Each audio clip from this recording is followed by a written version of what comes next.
বিয়াই রান্দাটা কিরাম হয়েছে? খুব ভালো হয়েছে ভাই। তুমি কত তোমার বিয়ান খুব সুন্দর গরু গো, শান্তি পারে। মানে খেয়ে তো দেখলাম আসলে খুব ভালো হয়েছে।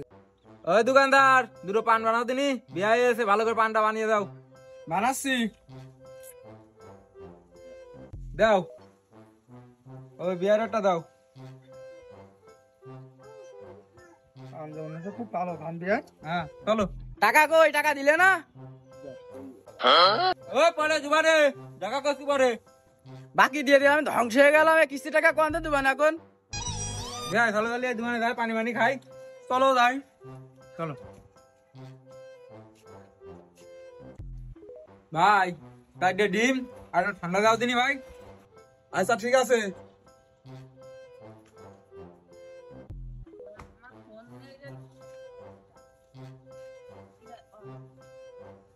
এনে নাও বিয়াই। টাকা দিলে না, কিরাম চলে যাচ্ছ? টাকা পরে দিচ্ছি, এসে দিচ্ছি, থাকো। বাকি দেওয়া যাবে না নেই? এতে আগে একবার 3বার হালখাতে আসনি। বিয়ার সামনে তুমি অপমান ঠাপাইলে, তারা আমি বিয়ার বাড়ি ছয়সা নেই তোমার ঠাপাচ্ছে আর কি। বিয়াই তাহলে তুমি একটু দাঁড়াও দিনে, আমি আসছি, ধরো দিনে। আচ্ছা ঠিক আছে। ওখানে বসো, আমি এখন রাখছি, ওখানে বসো। আচ্ছা যাও। শালা কোন ছোট লোকের ছেলের সাথে মেয়েটা বিয়ে দিলাম? সব জায়গায় বাকি খেয়ে বেড়ায়, কোনো জায়গায় যাওয়ার মতন নেই। এ দোকানদার টাকা আছে, ও দোকানদার টাকা আছে, আর ছোট লোক। আমি পারি না, আর পারি না। শালা আমার বিয়ার সামনে অপমান, শালা শালার আগে ঠাপে থাকে। শালা জানে আমার হাত কত বড়? শালা দোকানদারি ঠাপাও, শালা দোকানদারে শিখাই দাও। তুমি দোকানতে বেরো, তুমি কথাটুক কইলে কি এমনি আসো। কি ব্যাপার, ওর হাতে খাইতে কেন? কি সমস্যা?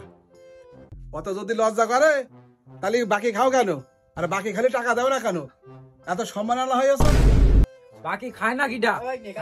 দেখাও দিন তুমি 3 গ্রামের মধ্যে বাকি খায় না কিটা? আর তুমি একটু বাকি রাতে আইতে তুমি তো কথা কইলে কি করতে আমার বিয়ার সামনে? দেখেছো বাকি খায়া লম্বা লম্বা কথা, এখানে হাত লম্বা দেখাচ্ছে, হাত। বুঝেছো? সবই তো দেখলাম রে বাবা। এখন যুগ জামানা হয়ে গেছে, এরকম সমাজটা হয়ে গেছে বাকি ভরা। আর কি কব? তোর দোকানে খাবো না, তোর দোকানে টাকা দেবো না, তুই যে ভাড়া করবি করে নিয়ে চলে গেলাম। দোকানে বাকি দেওয়া জানি কত লোক আছে, তোর মতন দোকানদার ঠাপাবো না আমি। যা ধর বাড়া, বাকি দিয়ে শুধু জ্ঞান করতে হয়, দোকানদারি ঠাপাবো না। কালকে তো রাজমিস্ত্রির কাজ করবো।